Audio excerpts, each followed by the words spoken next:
Good morning. ഞങ്ങൾ രാമക്കൽമേട് യാത്ര പോയ സമയത്ത് അവിടെ ഒരു ട്രക്കിങ്ങിന് പോയിരുന്നു. ആദ്യം ആമപ്പാറയിലേക്കാണ് പോയത്. പിന്നെ അത് കഴിഞ്ഞിട്ട് നല്ലൊരു വ്യൂ പോയിൻ്റ് ഉണ്ടെന്ന് പറഞ്ഞിട്ട് നെക്സ്റ്റ് ലൊക്കേഷനിലോട്ട് ഞങ്ങളെ ഗൈഡ് കൊണ്ടുപോവാണ്.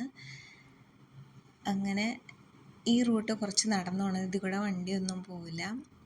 അപ്പോൾ ഞങ്ങളുടെ ജീപ്പിൻ്റെ ഡ്രൈവർ ഞങ്ങളുടെ കൂടെ ഉണ്ട്. അങ്ങനെ ഞങ്ങൾ ആ പൊസിഷനിലോട്ട് ഇങ്ങനെ പോയിക്കൊണ്ടിരിക്കുക കേട്ടോ. രണ്ട് സൈഡിലും നിറയെ പുല്ലും ഇതൊക്കെ ആയിട്ട്, പക്ഷേ പോകാൻ നല്ല ഇതാട്ടോ. കാലത്തേ പോയതുകൊണ്ട് വെയിൽ, പൊടി അങ്ങനത്തെ ശല്യങ്ങളൊന്നും ഉണ്ടായിരുന്നില്ല. അറ്റ് ലാസ്റ്റ് ഞങ്ങൾ ആ പൊസിഷനിലോട്ട് എത്തി. ഇതാണ് ആ പോയിൻ്റ്. ഞങ്ങൾ ചെല്ലുന്ന സമയത്ത് നിറയെ കോടയായിരുന്നു, ഒന്നും അവിടെ കാണാൻ പറ്റുന്നുണ്ടായിരുന്നില്ല. അപ്പം കുറച്ച് സമയം വെയിറ്റ് ചെയ്തിട്ടുണ്ടെങ്കിൽ കോടയൊക്കെ പതുക്കെ പതുക്കെ മാറി വരും, നമുക്കത് കാണാൻ പറ്റും എന്ന് പറഞ്ഞു. അങ്ങനെ ഞങ്ങൾ അതിന് വേണ്ടിയിട്ട് ഇങ്ങനെ വെയിറ്റ് ചെയ്യാം കേട്ടോ. അപ്പം അങ്ങനെ ദേ പതുക്കെ പതുക്കെ തെളിഞ്ഞ് തെളിഞ്ഞ് വരുന്നുണ്ട്.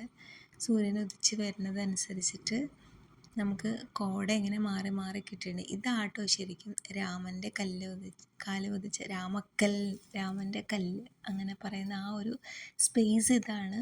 ഞങ്ങൾക്ക് അവിടെ ചെന്ന സമയത്ത് ഒരു ചേട്ടൻ നമുക്കിത് ഫുൾ എക്സ്പ്ലെയിൻ ചെയ്തു തന്നു. ആ ഒരു ഏരിയനെ പറ്റിയും ഇത് എത്രത്തോളം ഫീറ്റ് ഹൈറ്റിൽ മുകളിലാണ്, നമ്മൾ ഏകദേശം 3000 അടി ഹൈറ്റിലാണ്. വേണ്ടോ, ഇതാണ് അവിടുത്തെ വ്യൂ എന്ന് പറയുന്നത്. നല്ല വ്യൂ ആട്ടോ കാണാനായിട്ട്. അപ്പോൾ ആ ചേട്ടൻ അങ്ങനെ എക്സ്പ്ലെയിൻ ചെയ്ത് തന്നതുകൊണ്ട് നമുക്ക് എന്താണ് അവിടുത്തെ ആ ഒരു സിറ്റുവേഷനും കാര്യങ്ങളൊക്കെ മനസ്സിലാവാൻ പറ്റി. ഭയങ്കര കാറ്റുള്ള സ്ഥലമാണെന്നാണ് പറയണത്. പക്ഷേ നമ്മൾ ആ ചെന്ന സമയത്ത് നമുക്ക് അത്രയ്ക്കൊന്നും ഫീൽ ചെയ്തില്ല. പക്ഷേ ഒരു അടിപൊളി വ്യൂ ആട്ടോ. ഇനി ആ ചേട്ടൻ പറയണത് നമുക്ക് കേൾക്കാം.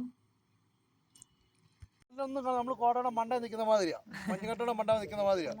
രാവിലെ ഇവിടെ ഒന്നല്ല സൂര്യോദയം, അപ്പോൾ നമ്മൾ വണ്ടി ഇട്ടെടുത്താണെങ്കിൽ സൂര്യാസ്തമയം. താഴെ ഒരു അമ്പലമുണ്ട്. ഇത് പിന്നെ ഒരു കല്ല് നിൽക്കുന്നുണ്ടോ, നമ്മളിപ്പോ താഴത്തെ സീ ലെവലിനെക്കാട്ടിലും 3500 മുകളിൽ നമ്മളിപ്പോ നിൽക്കുന്നത്. അതേ രീതി തന്നെ അപ്പുറത്ത് രാമക്കൽ എന്ന് പറഞ്ഞ കല്ലുണ്ട്. ആ കല്ലിന്റെ ഐതിഹ്യം എന്ന് പറഞ്ഞാൽ അതൊരു ഐതിഹ്യത്താലാണ് ഇത് അറിയപ്പെടുന്നത്. അതായത് പണ്ട് വനവാസ കാലത്ത് രാമൻ സീതയെ അന്വേഷിച്ച് വന്നെന്നും പണ്ട് ഇത് കടലായിരുന്നെന്നും രാമന് നിൽക്കാൻ ഹനുമാൻ തട്ടിട്ടാക്കി അടുക്കി കൊടുത്തെന്നും രാമൻ ചവിട്ടിയ കാൽപ്പാടുണ്ടെന്നുമാണ് ഐതിഹ്യം. അങ്ങനാണ് രാമക്കൽ മേടെന്നും ഈ രാമക്കല്ലെന്നും അറിയപ്പെടുന്നത്. പിന്നെ നമുക്ക് ഏഷ്യ പോകേണ്ടത് ഏറ്റവും കൂടുതൽ കാറ്റടിക്കുന്ന സ്ഥലമാണ് രാമക്കൽ മേട്. നമ്മളിപ്പോൾ ഈ നിൽക്കുന്ന മാതിരിയല്ല, നമ്മൾ 10-16 പേര് കൈ ഓർത്ത് പിടിച്ചാലും 4 ദിശയിൽ നിന്നും കാറ്റടിക്കാം. ഏത് ദിശയെന്ന് അറിയാൻ പറ്റത്തില്ല. പിന്നെ അതൊരു സൂസൈഡ് പോയിന്റും കൂടെ. നിങ്ങൾ പത്രവാർത്തയൊക്കെ വായിക്കണം, +2 പഠിക്കുന്ന പിള്ളേർ ഷാളെ കെട്ടിയിട്ട് ചാടിയത് അതേന്നാണ്. അത് കഴിഞ്ഞായിട്ട് താഴെ ചെന്നപ്പോഴത്തെ പോസ്റ്റ്മോർട്ടം റിപ്പോർട്ട് ഹൃദയം പൊട്ടി മരിച്ചു എന്നാണ്, അല്ലാതെ പോയി തലയിടിച്ചെന്നോ ഇതൊന്നുമല്ല. കാരണം നമ്മളിപ്പോൾ ആ സീ ലെവലില്ലേ, അതിന് 3500 മണ്ടേന്നാണ് താഴെ ചാടുന്നത്. പിന്നെ താഴെ ഒരു അമ്പലമുണ്ട്, അത് നമുക്ക് കാണാൻ തെളിഞ്ഞു വരും. അത് 17-ാം നൂറ്റാണ്ടിലുള്ള അമ്പലം. അത് വർഷത്തിലെ മലയാള മാസത്തിലെ കന്നിമാസം 5 ശനിയാഴ്ച മാത്രമേ ഓപ്പൺ ചെയ്യുള്ളൂ. ബാക്കി എല്ലാ അമ്പലങ്ങളിലും രാവിലെയും വൈകിട്ടില്ലേ പൂജ. ഈ അമ്പലത്തിൽ ഉച്ചയ്ക്ക് 12 മണിക്കാണ് പൂജ നടന്നത്. നമുക്കിപ്പോൾ ആ മൂട അല്ലെങ്കിൽ ഇവിടെ നമുക്ക് കൊടൈക്കനാൽ വരെ കാണാൻ പറ്റും. അങ്ങേ സൈഡിൽ കൊടൈക്കനാൽ, അങ്ങേ സൈഡിൽ മേഘമല എന്ന് പറഞ്ഞ ടൂറിസ്റ്റ് കേന്ദ്രം. ഇതെല്ലാം നമ്മൾ സംസാരിച്ചുകൊണ്ടിരിക്കുമ്പോൾ തന്നെ വീണ്ടും അവിടെ കോട വന്നെന്നറിയും കേട്ടോ. നമ്മളുടെ ഒരു ഭാഗ്യമാണ് ശരിക്കും ആ ടൈമിൽ കോടയൊക്കെ മാറി നമുക്ക് ആ ലൊക്കേഷനൊക്കെ കാണാൻ പറ്റുമെന്ന് പറയുന്നത്. പിന്നെ നമ്മളുടെ ഓരോരുത്തരുടെയും കയ്യിലാണ് ഇത്രയും ഹൈറ്റിൽ പോയി നിൽക്കുമ്പോൾ നമ്മുടെ സേഫ്റ്റി എന്ന് പറയുന്നത്. നമ്മൾ ആരെങ്കിലും ഒരാളെ ഒന്ന് പിടിക്കുകയോ എന്തെങ്കിലും ചെയ്ത് നമ്മളൊന്ന് തെന്നി താഴെ പോവുകയാണെന്നുണ്ടെങ്കിൽ നമുക്ക് എവിടെയും പിടിക്കാനോ ഒന്നുമില്ല. അപ്പോൾ അതുകൊണ്ട് ഇത്രയും ഹൈറ്റ് പൊസിഷനിലൊക്കെ പോയി നിൽക്കുമ്പോൾ നമ്മൾ ഭയങ്കര കെയർഫുള്ളായിരിക്കണം. നമ്മുടെ ഒരു അശ്രദ്ധ കൊണ്ട് നമുക്കോ മറ്റുള്ളവർക്കോ ആർക്കും ഒരു അപകടം ഉണ്ടാവാതെ നമ്മൾ ഈ ഒരു പൊസിഷനിലൊക്കെ നിൽക്കുമ്പോൾ നോക്കണം. എനിക്കൊക്കെ ആ ഒരു എൻഡിലൊക്കെ പോയി നിൽക്കുമ്പോൾ കാലിൻ്റെ അടിയിൽ നിന്നൊക്കെ ഒരു തരി പോലെ ഇങ്ങനെ വരണമായിരുന്നു. അധികം നേരം നിൽക്കാനോ ഒന്നും പറ്റുന്നുണ്ടായിരുന്നില്ല. നമ്മളങ്ങനെ നിൽക്കണ സമയത്ത് തന്നെ കോട വരും പോകും.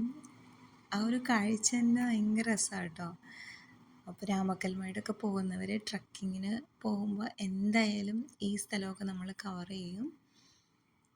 എന്തായാലും ഒരു 2 ഡേ വിസിറ്റിനുള്ളതുണ്ട്. നമുക്ക് ഒരു നൈറ്റ് അവിടെ നിന്ന് പിന്നെ അവിടെ നിന്ന് ബാക്കിലോട്ട് തിരിഞ്ഞു നോക്കുമ്പോഴുള്ള വ്യൂ ആണ് ഇതൊക്കെ. തിരിച്ച് വന്ന വഴി നല്ലൊരു മരം കണ്ടപ്പോൾ എല്ലാവരും കൂടി പിള്ളേർ സെറ്റും എല്ലാവരും മരത്തിൻ്റെ മുകളിലൊക്കെ കയറി ഞങ്ങൾ ഫോട്ടോസൊക്കെ എടുത്ത് അങ്ങനെ ട്രക്കിംഗ് ഒക്കെ കഴിഞ്ഞിട്ട് ഞങ്ങൾ തിരിച്ച് മടങ്ങുകയാണ്.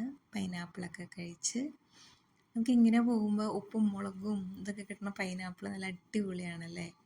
അങ്ങനെ ഞങ്ങൾ യാത്രയൊക്കെ കഴിഞ്ഞ് തിരിച്ച് പോരാണ്. നമുക്ക് ട്രക്കിങ്ങിന് ഇങ്ങനെ പോകുമ്പോൾ വണ്ടി ഇങ്ങനെ കുലുങ്ങി പോകുമ്പോൾ നമ്മൾ ഇരുന്നിടത്ത് വരെ ചാടി എഴുന്നേക്കും. അപ്പോൾ താങ്ക് യു ഫോർ വാച്ചിങ്.